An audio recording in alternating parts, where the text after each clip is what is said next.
Bonjour et bienvenue sur ECPOD. Un podcast réalisé dans le cadre de la campagne #Ados pas à vendre d'ECPAD France. Une campagne faite par des ados, pour des ados, afin de sensibiliser les 13-17 ans à l'exploitation sexuelle des mineurs. Dans cet épisode, les ambassadrices nous parlent des nudes et des dangers auxquels on s'expose en les envoyant. Elles discutent des précautions à prendre pour éviter ces dangers. Bonne écoute. ECPOD. ECPOD. ECPOD.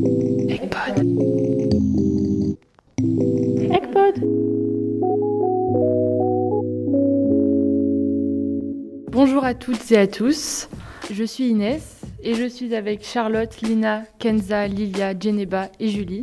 Nous sommes les ambassadrices de la campagne proposée par l'association ECPAD France et nous allons discuter sur la traite et l'exploitation sexuelle des ados. ECPAD.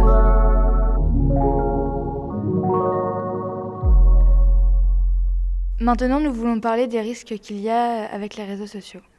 Déjà, il y a tous les risques à partir du moment où on peut s'exposer sur les réseaux, que ce soit beaucoup ou pas. On peut être confronté à des gens qui vont venir nous envoyer des messages pour nous demander des choses.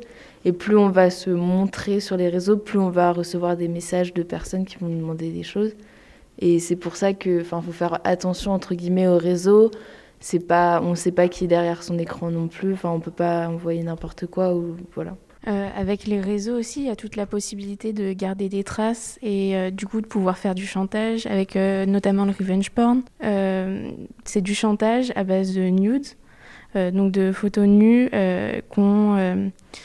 donc sous une menace, on oblige, sous la menace de divulgation des photos, on oblige à faire quelque chose à la personne.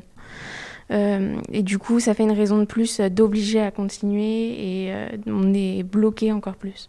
Et je pense qu'il faut vraiment pas oublier que lorsqu'on s'inscrit sur un réseau social, qu'on crée un compte et qu'on a la possibilité de mettre une fausse date de naissance, faut pas oublier que celui d'en face, il a aussi la possibilité de changer sa date de naissance, de s'inventer un nouveau profil, de s'inventer une vie. Des fois, ça va super loin et il manque pas d'imagination. Donc, je pense qu'il faut garder toujours ça en tête et faire vraiment attention quand on parle à des inconnus sur les réseaux.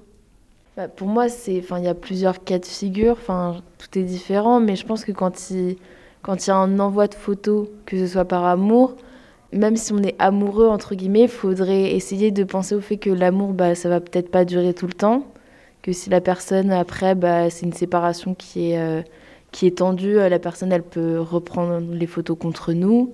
Et puis même, c'est pas vraiment du réel amour. Je pense que même si on est amoureux, il faut quand même garder à l'esprit tous les faits que ça pourrait avoir si la personne, elle divulguait les photos qu'on envoyait.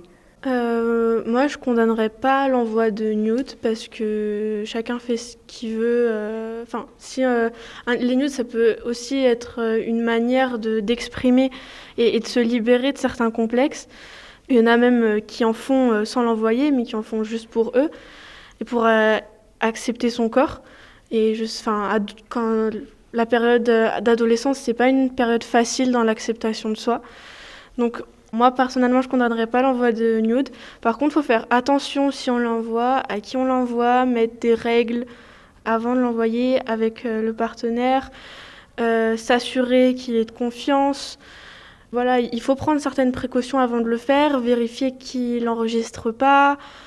Par exemple, si ça peut nous rassurer, se mettre d'accord sur le fait qu'il n'enregistre pas la photo, qu'il ne la garde pas. Et si jamais il la montre, je pense qu'il faut aussi mettre dans la tête des jeunes filles et jeunes garçons que ce n'est pas leur faute et que c'est grave.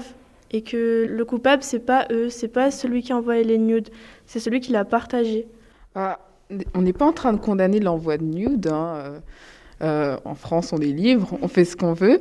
Le souci, c'est que, ok, on peut faire confiance à la personne, s'assurer qu'elle n'enregistre pas, ok, mais elle peut avoir 2 portables, la personne. Ensuite, la confiance, c'est pas un truc qu'on donne comme ça, qu'on touche et qu'on peut reprendre. Donc, faut vraiment être fort pour penser que, enfin, ou vraiment faire confiance à la personne et penser que cette personne est digne de confiance pour envoyer le nude et penser qu'elle va pas le garder. Enfin, bon, c'est un choix de chacun. Enfin, tu ne veux pas envoyer de nude ou même si tu aimes la personne, tu cautionnes pas, tu n'envoies pas. Et si tu veux en envoyer, bah, tu sais malheureusement qu'il peut y avoir certains risques si tu en envoies. Enfin, c'est un fait. Et c'est toi qui décides si tu en envoies ou pas. Voilà, exactement. Du coup, on peut pas, comme Kenza dit, faire attention, faire confiance. Genre, à partir du moment où tu envoies, tu as comme signé le contrat qui dit que elle va partager, elle va le montrer à tout le monde. Mais d'accord.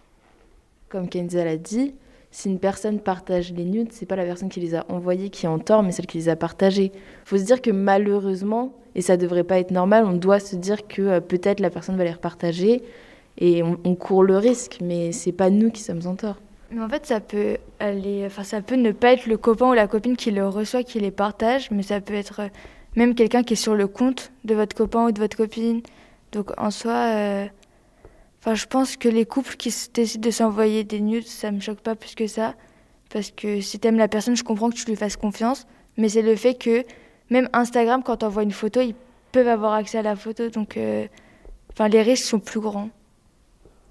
Moi, je dirais de faire toujours attention avec qui on parle, à qui on s'adresse.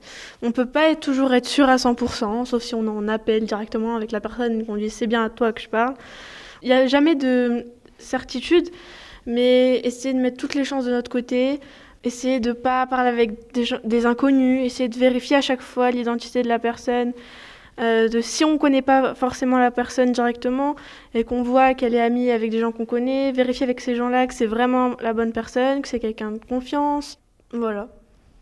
Pour rejoindre Kenza, tout simplement mettre ses comptes en privé et accepter les gens qu'on connaît et qui sont sûrs, qui sont autour de nous. Oui, c'est ça, notamment sur Instagram, on a la possibilité de faire des comptes privés, donc autant le faire. Et en plus, sur notre fil d'actualité, ne pas forcément poster des photos qui pourraient être compromettantes pour nous et qu'on pourrait réutiliser contre nous, mais vraiment les envoyer aux personnes concernées et une par une pour être sûr qu'il n'y ait pas de souci. Au-delà du fait parce qu'on peut être victime d'exploitation sexuelle, mais pas via Instagram, du coup, comme conseil, je dirais que dès qu'il y a une seule menace ou un seul chantage ou quoi, il faut tout de suite arrêter parce que si on accepte une fois, la personne elle se dit qu'elle peut refaire et que ça montre nos faiblesses. Donc il faut éviter de montrer les faiblesses à tout le monde. Il faut essayer de partager sa vie à ses vrais amis en qui on a confiance et sa famille et pas tout exposer, tout raconter sur les réseaux sociaux ou même à l'école à tout le monde. Après, moi je pense que aussi, il y a quelque chose qui va aussi en fonction des degrés, par exemple de si on a du chantage, mais il faut pas oublier qu'il y a des choses qui sont interdites par la loi, et même si ça peut être un peu gênant ou voilà, on sera toujours moins en tort qu'une personne qui va nous faire du chantage alors qu'elle n'a pas le droit. Donc faut aussi entre guillemets enlever un tabou et aller voir des adultes ou ses parents et voir en fonction de la loi ce qui se dit. Moi, dans mon lycée, il y a eu une soirée entre des personnes et pendant cette soirée, elles ont fait des jeux et ça a mal tourné parce qu'elles se sont... certaines avaient des photos, des nudes des autres et une des personnes, pendant le jeu, en fait, a diffusé la photo à quelqu'un d'autre et cette personne, du coup, s'est plainte parce qu'elles avaient beau être toutes amies, la personne a quand même eu le courage d'en parler et donc la personne qui avait les photos a eu des problèmes après avec la police. Alors je ne sais pas du tout après l'issue qu'est-ce qui s'est passé après avec la police, etc. Mais la personne en a parlé. J'ai des proches qui ont rencontré des cas où ils auraient dû signaler à la police, mais ils ne l'ont pas fait. Et l'issue, elle n'a jamais été bonne. Même mentalement, pour eux, ça n'a jamais été bon. Ça n'a jamais bien fini de ne pas en parler.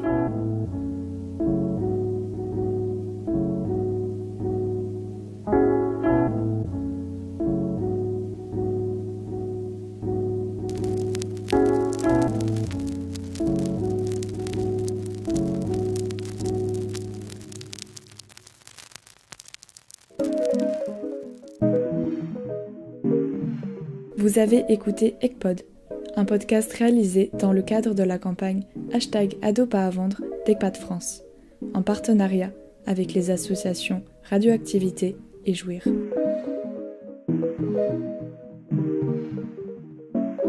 Egpod. Egpod.